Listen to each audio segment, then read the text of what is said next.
2학기 역사 7번째 강의 시간입니다. 3.1운동 이후에 민족 독립운동을 위한 통합적인 지도부의 필요성과 다양하게 분출된 사회적 요구들을 담아 근대 민주공화국을 설립하기 위한 그 출발점이라 할 수 있는 임시정부의 수립 내용을 살펴보도록 하겠습니다. 영상의 인물은 도산 안창호 선생님이죠. 여러분들도 잘 아시는 인물일 텐데요. 1910년대와 임시정부가 수립되는 과정에서 주요한 역할을 하셨던 분이기도 하죠. 독립운동의 과정에서 1910년대의 모습으로서 먼저 살펴볼 텐데요. 임시정부가 수립되기 전의 상황들을 이해를 하고 임시정부가 수립되는 과정의 필요성들을 이해해보는 시간을 가져볼 겁니다. 1910년대의 독립운동은 크게 두 가지 방향으로 전개가 됩니다. 첫 번째는 독립운동을 위해서 독립운동의 기지를 건설하는 작업들이 이루어지는데 무단 통치 시기였기 때문에 국내에서는 힘들었었겠죠. 그래서 국내 주변 일본의 영향력이 상대적으로 덜 미치는 곳에 조선인들의 거주지가 형성이 됩니다. 신안촌이라고 불려지는 곳인데요. 삼원보라든지 용정이라든지 블라디보스토크라든지 명칭들이 있을 겁니다. 위치를 어느 정도 기억해 두시면 좋고요. 서간도 북간도 연해주 일대입니다. 그리고 미주 지역에서도 나타나게 되죠. 이 지역을 중심으로 해서 독립군 기지들이 건설이 되고요. 독립군들이 양성이 됩니다. 또한 교육을 위해서 여러 학교들이 만들어지게 되는 것이죠.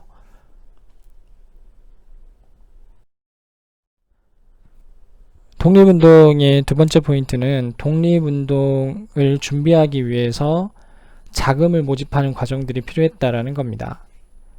독립군 기지를 건설을 하고 민족교육을 시행하고 독립군을 양성하기 위해서는 막대한 자금들이 필요하겠죠. 독립자금을 모집하는 과정들이 필요했었는데요. 독립자금을 모집하기 위해서는 1910년대의 상황을 생각하면 비밀리에 움직일 수밖에 없었을 겁니다. 그래서 비밀 결사 조직들이 많이 등장하게 되는데요. 대표적인 조직이 교과서에 나와 있는 대한광복회라는 조직입니다. 박상진이라는 인물을 잘 기억을 해두시고요. 소설이나 드라마 같은 데 보면 어느 날 밤에 묘령의 남자 두세 명이 등장을 합니다. 문을 박차고 들어오죠. 그리고 악덕 지주로 보이는 친일파 인물에게 가서 이야기를 하죠. 조국을 위해서 얼마만큼의 곡식과 재산을 내어달라 라고 요청을 합니다. 내가 왜? 라고 이야기를 하죠. 그러면 민족과 조국의 이름으로 당신을 처단하겠다. 이런 스토리들이 구성이 되는데 이러한 이야기들이 1910년대에 흔히 나오는 모습이라고 볼 수 있습니다. 대한광복회가 대표적인 것이었고요. 독립자금을 모집하는 거였고 친일파들을 처단하는 역할을 하기도 했었습니다. 일본에게 대단히 위협적인 존재였었고 감신망 속에 있었겠죠.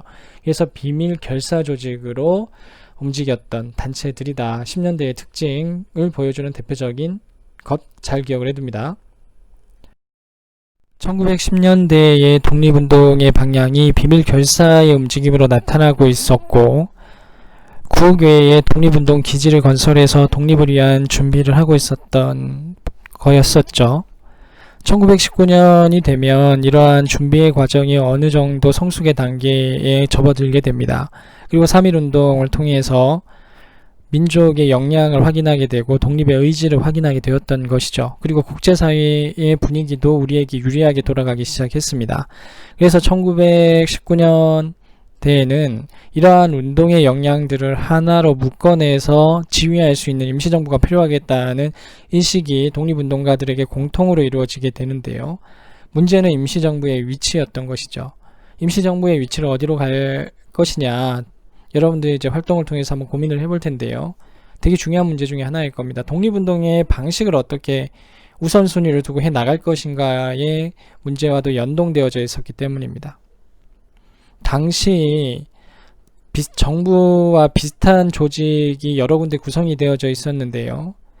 연해주와 일대에는 대한국민의회라는 게 구성이 되어져 있었습니다. 무장 독립 투쟁을 하기 위해서는 국경을 마주하고 있는 지역이 유리하다고 판단을 했었던 것이죠. 조선인들이 많이 거주하고 독립군 기지가 많이 만들어져 있는 국경지대 주변의 독립운동을 지휘할 수 있는 임시정부를 구성해야 된다는 주장이었고요. 그 주장을 대표했던 인물이 대한국민의회 소속이었던 이동희였습니다.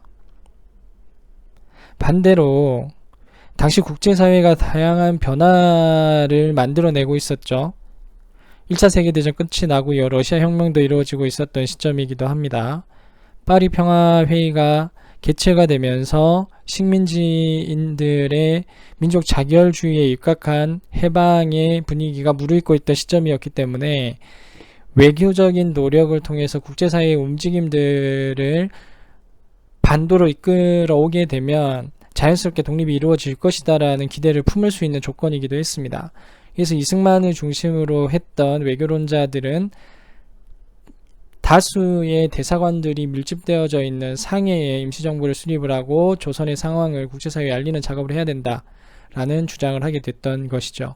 이들의 주장을 절충했던 인물이 안창호였는데요. 안창호의 기본적인 생각은 우리가 앞에서 배웠던 신민회의 기본적인 생각과 비슷했는데요. 무장독립투쟁을 위한 준비해 나가야 된다. 동시에 외교적 노력도 해야 된다. 그러기 위해서는 우리 내부의 실력을 키워나가는 작업들이 병행되어야 된다는 입장이었죠. 서로 대립하는 게 아니라 절충해서 절충안을 마련하자라는 인물이 안창호였습니다. 결론적으로 임시정부의 위치는 어디로 갔을까요? 교과서 54페이지입니다. 임시정부의 결론적인 위치는 상하이로 갑니다. 상하이로 간다는 말은 외교 독립 쪽에 조금 더 초점을 맞추겠다는 것이죠. 근데 여기 보면 국무총리로 누가 이동휘가 임명이 되죠. 이동휘는 대한국민의회 소속의 핵심 멤버였습니다. 무장독립 투쟁 노선을 주장하고 있던 인물이었죠. 이동휘가 국무총리로 간다는 말은 연해주의 대한국민의회의 입장도 어느 정도 반영하겠다는 것이었고요. 안창호에 의한 어떤 절충안이기도 했을 겁니다. 한성정부가 등장을 하죠. 한성정부는 별표를 좀 해두시면 좋겠습니다. 우리 교과서에는 잘 안 나타나는데요. 13도의 국민 대표들이 정당한 절차를 통해서 인준해준 유일한 정부이기도 했습니다. 그래서 정통성을 한성정부에서 가져가게 되는데요. 위치는 서울에 둘 수는 없죠. 그래서 상하이로 가져오되 그 정통성은 국민들 대표들에 의해서 승인받은 한성정부에서 찾고자 했던 것입니다. 이러한 과정을 통해서 임시정부가 수립이 되는데요. 배경은 앞에서 보듯 3.1운동 이후에 단일지도 조직의 필요성 때문이었습니다. 3.1운동과 임시정부의 수립 순서 잘 기억을 해두시고요. 임시정부가 여러 개 세워지는데 통합이 되죠. 외교에 유리한 상해로 가게 됩니다. 임시정부 수립이 되고요. 정부체제는 최초의 민주공화제로 나타나게 되는 것이죠. 대한민국 임시정부 헌장의 내용인데요. 제1조에서 대한민국은 민주공화제로 함이라고 명기하고 있죠. 새로운 시대와 새로운 질서가 열리게 되는 대한민국 우리 민족 역사상 아주 중요한 전환점이었다라고 할 수 있습니다. 교과서 54페이지를 보시면 민주공화정 체제가 수립이 되고 민주공화제의 가장 기본적인 원칙인 삼권 분립이 적용이 됐다고 이야기를 하죠. 입법부인 의정원과 행정부인 국무원, 사법부인 법원이 유지가 됐었고요. 근대국가의 기본적인 틀을 가지고 있었습니다. 근데 지방행정조직이 조금 특이하죠. 요걸 잘 기억을 해둡니다. 연통제와 교통국이라는 거 뒤에서 다시 설명하겠습니다. 대한민국 임시정부의 활동 내용들을 살펴볼 텐데요. 시험에서 꽤 많이 나오는 파트이기도 합니다. 일단은 연통제와 교통국의 별표를 쳐둡니다. 연통제라고 하는 것은 행정조직이라고 볼 수 있습니다. 당시 일본의 감시망이 촘촘했었죠. 그리고 임시정부에 의해서 점조직으로 자금 조직들이 형성이 되어져 있었기 때문에 우리가 일반적으로 알고 있는 지방조직과는 성격이라든지 모양새가 좀 달랐습니다. 연통제라고 하는 것은 기본적인 행정조직이었는데요. 주로 독립운동 자금을 이제 조달하는 조직망이라고 생각을 하시면 됩니다. 그걸 통해서 국가 임시정부를 운영하는 자금을 확보를 하고요. 정상적인 루트로 세금을 거둘 수 없죠. 일본에 의해서 지금 장악되어 있는 상황이기 때문에. 그래서 자발적인 방식의 모금을 통해서 독립운동 자금들을 조달했는데요. 그 조달의 조직이 연통제라고 보시면 됩니다.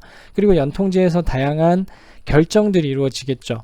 그 결정들을 전달하는 행정 조직망 역시 연통제라고 보시면 됩니다. 연통제 하에 교통국이라는 게 있었는데요. 교통국은 자금을 모집하는 거점이었고요. 그리고 다양한 정보와 첩보들을 분석하고 수집하는 기관이기도 했습니다. 연통제라는 조직 내에 교통국이라는 특수행정국이 있었던 거라고 보시면 됩니다. 나중에 설명을 보면 두 개 되게 비슷한데요. 연통제가 좀 더 큰 개념이고요. 그 개념 속에 교통국이라는 조직의 중요한 거점들이 있었다라고 보시면 될 것 같습니다. 자금은 그러면 어떻게 모집을 했느냐?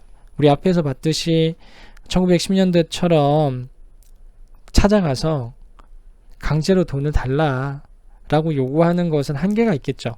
그래서 애국공채를 발행을 합니다. 독립운동 자금을 1차적으로 이제 돈을 가지고 있는 자산가들로부터 모집을 하고요. 그 대가를 이제 줘야 되는 것이겠죠. 근데 직접적으로 현물로 줄 수는 없죠. 그래서 애국공채라는 채권을 줍니다. 나중에 독립이 되면 당신이 투자한 것 이상으로 돌려주겠다 라는 것이요. 애국공채라는 것이 사실상 독립이 되지 않으면 거의 뭐 휴지 조각이나 마찬가지인데요. 그래도 많은 사람들이 애국공채를 받고 독립운동 자금을 많이 지원을 했다고 이야기를 합니다. 그리고 외교활동이 아주 중요하죠. 왜냐하면 상해 임시정부로 갔다라는 이유는 외교활동에 초점을 맞추겠다는 것이고요. 그 활동들이 어떻게 진행됐는지를 보겠습니다. 일단은 파리 강화 회의에 김규식을 파견하게 됐죠. 하지만 큰 성과를 거두지는 못합니다. 그리고 미국의 구미위원부를 설치를 하는데요. 구미위원부에 좀 별표를 쳐두시면 좋겠습니다. 교과서는 55쪽이죠. 미국 필라델피아에 설치되어져 있었던 대사관이라고 생각하시면 됩니다. 지금의 대사관과 같은 것이었는데요. 파리에도 위원부가 설치가 되고요. 뭐 다양한 곳곳에 위원부들이 설치가 되는데 왜 유독 구미위원부에 초점이 맞춰지느냐? 이승만이 여기서 활동을 했고요. 이승만이 당시 임시정부에서 미치는 영향이 큰 만큼 구미위원부가 역사 속에서 미치는 영향이 크기 때문에 기억을 해둬야 되는 겁니다. 구미위원부가 설치되어졌다. 긍정적인 영향인지 아닌지는 이제 좀 판가름하기 조금 어려운 부분이 있습니다. 바로 독립공채고요. 독립신문을 발행합니다. 독립신문은 독립협회의 독립신문이라는 게 있었죠. 그것과는 다른 겁니다. 임시정부에서도 동일 명칭이지만 완전히 성격이 다른 독립신문이 발간이 되고요. 독립운동에 대한 정당성을 국민들에게 알리는 과정이었고요. 당시 세계사적으로 다양한 생각들이 한국인들에게 들어오게 되는 통로로서도 작용하게 됩니다. 부산에 있는 백산상회인데요. 임시정부의 독립자금을 모집하는 통로였습니다. 부산에서 모집된 독립자금은 연통제 조직을 이용해서 단둥에 있는 영국인 사장이 운영하는 이륙양행이라는 곳에 모여집니다. 이곳은 비밀리에 운영되는 임시정부의 교통국이었는데요. 독립자금을 운반하고 다양한 정보들을 수집하는 공간이기도 했습니다. 임시정부의 조직과 활동에 대해서 살펴봤는데요. 지금부터는 임시정부를 이끌었던 인물들에 대해서 잠깐 살펴보도록 하겠습니다.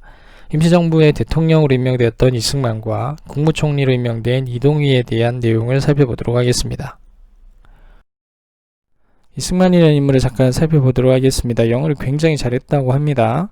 그래서 미국에 파견이 되죠. 독립을 위해서 미국 대통령을 설득하려고 했으나 이미 일본과 더 친했던 미국 대통령은 우리의 의사를 반영해주지 않죠. 그래서 이제 미국에서 유학생활을 하게 되고요. 선진문물을 수용하고 배워오는 인물이기도 합니다. 그래서 임시정부의 초대 대통령으로 뽑히게 되죠. 미국에서 생활했었던 이승만은 국제사회의 움직임들에 대해서 외교적으로 살펴볼 수 있었던 인물이기도 했고요. 당시로서는 무장투쟁이 아니라 민족 자결 원칙이 국제사회의 기본적인 룰이 되어져 가고 있는 상황에서 외교적인 노력을 통해서 독립이 충분히 가능할 것이라고 판단했었던 인물인 것 같습니다. 이승만의 시각은 미국과 가까웠고요. 외교 독립을 통해서 독립운동을 이끌어가야 된다는 일관적인 태도를 보이고 있었습니다. 이동이라는 인물은 이승만과는 좀 전력이 다르죠. 일단 의병 출신이었고요. 백오인 사건이라고 들어보셨을 겁니다. 신민회가 해산되는 결정적인 계기가 됐던 사건인데 조작 사건이었죠. 이 사건을 통해서 독립운동에 참여할 가능성이 있는 인물들이 일본에 의해서 철저히 탄압받게 되고요. 이동희는 이제 만주로 이동하게 됩니다. 만주 연해주 일대는 러시아 혁명의 영향이 많이 미치게 되는 지역인데요. 이동희는 이제 소련의 영향을 많이 받았던 인물이기도 하고요. 한인사회당을 구성을 해서 사회주의에 대한 관심도 많이 보였던 인물이기도 합니다. 이동희는 러시아를 통해서 국제사회의 변화를 지켜보고 있었고요. 파리 강화회의와 베르사유 체제라는 것이 강대국의 이익에 의해서 좌우되는 것이다 라는 것을 목격하게 되면서 실제로 일본을 비판하기 위해서 미국을 통한 외교 독립의 방식들이 실효성이 없다라고 인식하게 되었던 것이죠. 그래서 독립운동의 방법은 외교 독립의 방식이 아니라 우리들의 실질적인 힘을 배양을 해서 무장 독립 투쟁을 통해서 우리 스스로 주권을 회복해 와야 된다라는 입장으로 나아가게 됐던 인물이기도 합니다. 이승만과는 완전히 다른 입장을 취하고 있죠. 당시 상해 임정은 다양한 파벌들이 모여 있었다.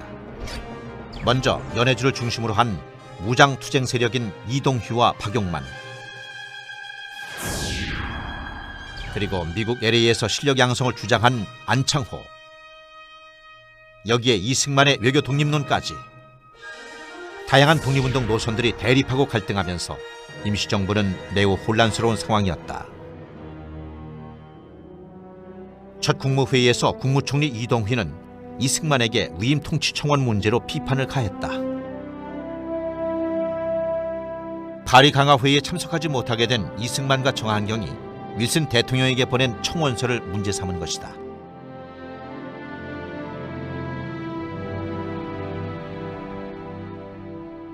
청원서의 주요 내용은 한국의 완전한 독립을 전제로 당분간 국제연맹의 위임 통치를 받게 해달라는 것이었다. 이 내용이 알려지자 많은 독립운동가들은 이승만을 비판했다. 3개월 뒤 이승만이 각국 지도자에게 대통령 명의로 편지를 보낸 것도 문제가 됐다. 이승만은 한국 임시정부를 공식적으로 인정해달라는 서한을 각국의 지도자들에게 보냈다. 그 과정에서 자신을 프레지던트, 즉 대통령이라고 소개했던 것이다. 당시 이승만은 집정관 총재를 영어로 번역하면 프레지던트로 할 수밖에 없다고 주장했고, 한글로 쓸 때는 집정관 총재로 썼다. 이후 임정은 개헌을 통해 대통령 직함 사용을 승인했지만 이 논란은 계속됐다. 이렇게 이승만은 연일 상해 임정 요인들의 비판에 부딪혔다. 여기에 재정 문제, 독립 노선의 차이까지 겹쳐 대립은 점점 격화됐다.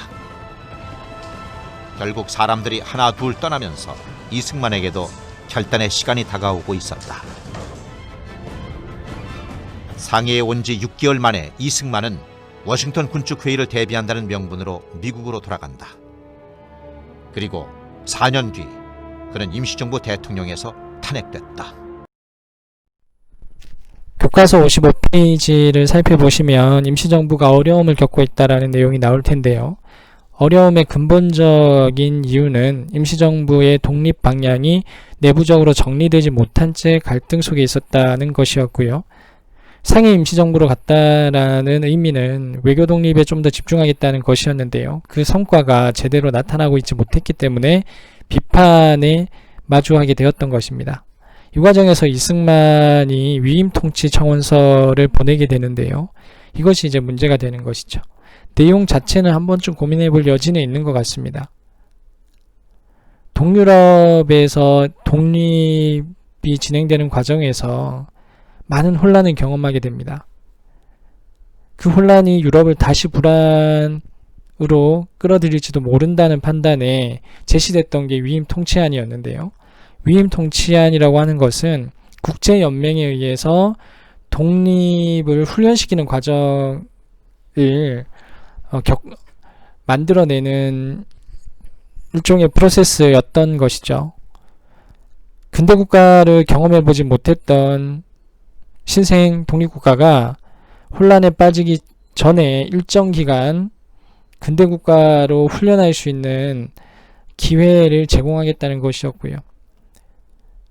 물론 이거는 받아들이기에 따라서는 또 다른 형태의 간섭이며 식민일 수도 있을 겁니다. 문제는 이승만이 이러한 결정을 구미위원부에 있으면서 단독적으로 했다는 것이고요. 임시정부 내부와의 소통이 전혀 이루어지지 않았다는 것이죠. 이승만의 위임 통치안은 당시 이승만과 반대에 있었던 인물들에 의해서 매우 극심한 언어로 비판받게 되는데요. 이완용이 있는 나라를 팔아먹었다면 이승만은 없는 나라까지 팔아먹은 파렴치한이다라는 비판까지 나오게 됩니다. 물론 지나친 비판이라고 볼 수 있습니다. 하지만 이승만의 위임 통치 청원서가 문제가 되어지게 되면서 임시정부 내의 의사결정 구조에 대한 고민을 할 수밖에 없는 상황이 연출이 됐던 것이고요. 또 비슷한 시기에 임시정부의 자금을 사용하는 과정에서 여러 문제들이 드러나기 시작합니다. 구미위원부를 중심으로 움직였었던 이승만의 외교 독립 노선에 서 있던 사람들이 자금을 유용하는 사건들이 벌어지게 되고요.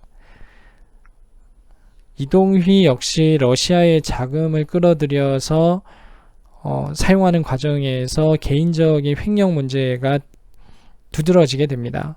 아무튼 여러 과정에서 지도부의 문제들이 돌출되게 되면서 독립운동의 방향을 재설정하고 임시정부를 개편해야 된다는 생각들이 나타나게 되고 그 과정에서 국민대표회의라는 것이 열리게 되었던 것입니다. 김동삼 선생께서 위원장으로 선출되셨습니다. 제9차 회의가 열린 1월 18일 의장에 김동삼, 부의장에 안창호와 윤회가 선임된다. 당시 비서로 선출된 오창환은 국민대표 회의 과정을 개회부터 폐회까지 정리한 기록을 남겼다.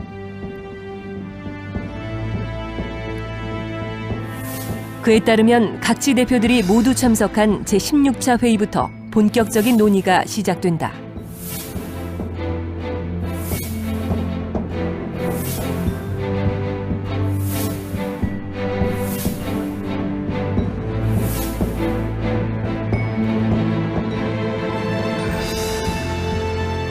회의가 거듭될수록 참석한 대표들 사이에 의견 차이가 분명해졌다.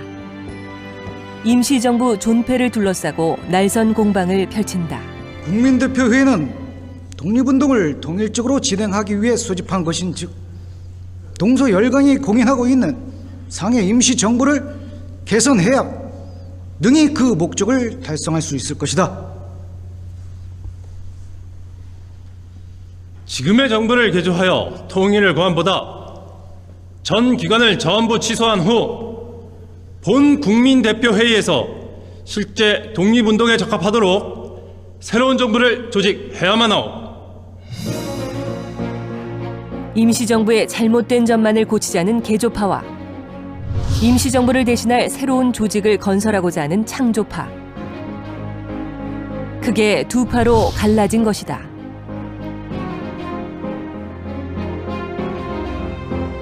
제39차 회의가 열린 3월 13일 임시정부 개조안이 상정되면서 양측의 대립은 더욱 격화된다.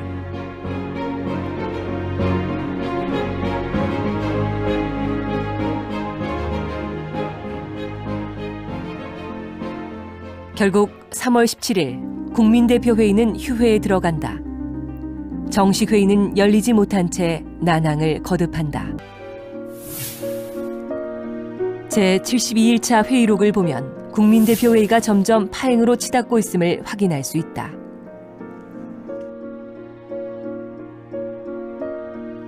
개조파들은 하나둘 탈퇴를 선언하고 회의장을 떠났다.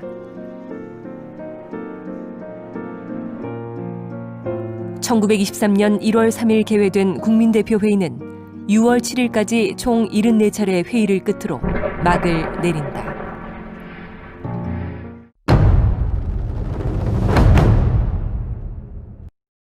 상은 국민대표회의가 열렸던 과정을 보여주고 있는데요. 국민대표회의에서의 핵심은 임시정부의 모습을 어떻게 가져갈 것인가에 있었습니다. 지금의 임시정부는 문제가 많다라는 것이죠. 크게 두 가지 입장이 대두되는데요. 첫 번째 입장은 외교 독립운동이 실패로 끝이 났다. 무장독립투쟁으로 전환해야 된다. 전환하기 위해서는 임시정부의 위치를 옮겨야 되겠죠. 또한 임시정부의 조직 자체도 무장독립투쟁에 적합한 조직으로 재개편해야 된다는 입장입니다. 완전한 창조적인 변화를 이끌어내야 된다라고 주장을 했기 때문에 그들의 입장을 창조파라고 이야기를 했습니다. 또 하나의 입장은 임시정부가 수립되는 과정까지의 역사를 인정해야 된다는 것이고, 무장독립투쟁으로 일관하는 것 역시 위험하기는 마찬가지다라고 보고 있었던 겁니다.